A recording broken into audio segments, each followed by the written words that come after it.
Price allot. கர்த்தர் நாமத்துக்கு மகிமை உண்டாவதாக. இன்றைய வேத வசனம் ஏசாயா 41 அதிகாரம் 10 வசனம் நமக்கு சொல்லப்படுது.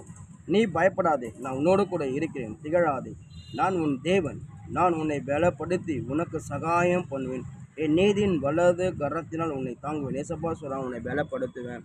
நீங்கள் அநேக நேரம் சோர்ந்து போயிடுறீங்க, அநேக வேலை நீங்கள் சோர்ந்து போயிடுறீங்க. நீங்கள் ஒரு நாளும் சோர்ந்து போயிடாதீங்க. உங்களுடைய பலத்தை நான் ஏற்றுக்கொண்டு என்னுடைய பலத்தை உங்களுக்கு கொடுப்பேன். அது மாதிரி நீங்கள் முன்னேறி நடத்தி செல்வதுக்கு என்னுடைய பலத்தை கொடுப்பேன். நீங்கள் ஒரு நாள் உங்களுக்கு ரொம்ப சத்துரை கொண்டு நீங்கள் பயப்படாது. உங்களுக்கு ரொம்ப சத்துரு உங்களை காட்டில் பலசாலியாக இருந்தால் நான் அவனை காட்டில் பராக்கிரமசாலி உங்களோட கூட இருக்கிறேன். ஒரு நாள் உங்கள் சத்துருக்கு நீங்கள் பயப்படாதீங்க. அவனை ஜெயிக்கும் போது என்னோட வல்லமையை கொடுப்பேன். நிச்சயமாக நீங்கள் ஜெயிப்பீங்க.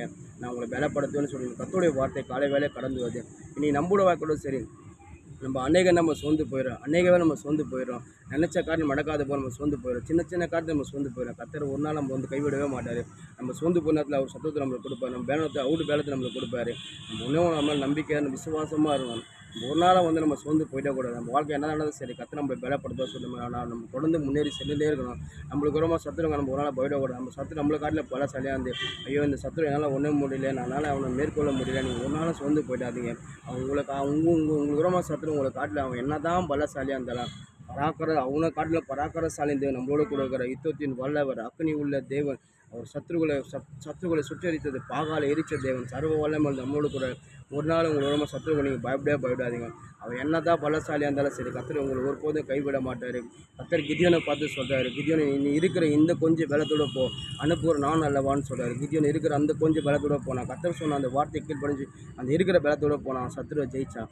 கர்த்தர் நம்மளோட கூட இருக்கார். நம்மளோட ரொம்ப எப்படியாப்பட்ட சத்துருவை அவன் என்ன தான் பலசாலியாக செய்ய நம்மளால் பயவிடக்கூடாது.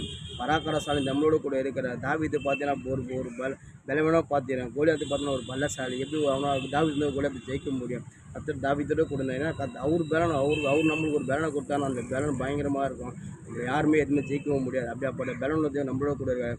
நீங்கள் ஒரு நாளும் சோர்ந்து போடாதீங்க. நீங்கள் சோர்ந்து போனதுலாம் சொல்லுங்கள், கர்த்தர் என்னை பலப்படுத்தா சொல்லுங்கள். பவுல் சொல்கிறார், என்னை பலப்படுத்துகிற கிறிஸ்தன் எல்லா வட்டம் செய்ய எனக்கு பலன் உண்டு. என்னை பலப்படுத்துகிற கிறிஸ்தன் எல்லா வட்டம் செய்ய எனக்கு பலன். அவர் நமக்கு பலனை கொடுக்கும்போது நம்ம எல்லா வட்டம் செய்ய முடியும். நிச்சயமாக செய்ய முடியும். நம்ம சத்துருவை மேற்கொள்ள முடியும். நம்ம அநேக பிரச்சனை மேற்கொள்ள முடியும். கர்த்தர் நம்மளுக்கு பலத்தை கொடுப்பார். வேதம் சொல்லுது, உலகத்தில் பலவானை பார்க்கலாம் பலவான பாத்திரம் தெரிந்து கொண்டார். இந்த உலகத்தில் கர்த்தர் பலவானை தெரிந்து கொள்ள பலவான பாத்திரம் உங்களையே என்னதான் கர்த்தர் தெரிந்து கொண்டார். கர்த்தர் நம்ம உங்களையும் என்ன எடுத்து பயன்படுத்துவார். அவர் பலத்தை கொடுத்து நம்ம பயன்படுத்தணும். ஒரு நாள் கவலைப்படாதீங்க. கர்த்தர் நம்மளோட கூட உன்னை கர்த்தரை விசுவாசி, கர்த்தர் நம்புங்க. நீங்கள் எந்த நேரமும் சரி, நீங்கள் சோர்ந்து போன நேரத்தில் கர்த்தரை நீங்கள் நம்புங்க. நீங்கள் பலவீன நேரத்தில் கர்த்தரை நம்புங்க. உங்களுக்கு பலன் கொடுப்பாங்க, உங்களுக்கு சத்துவத்தை கொடுப்பாரு, உங்களை கர்த்தர் நடத்தி செய்வாங்க. ஒருபோதும் கைவிட மாட்டார். ஆமென்.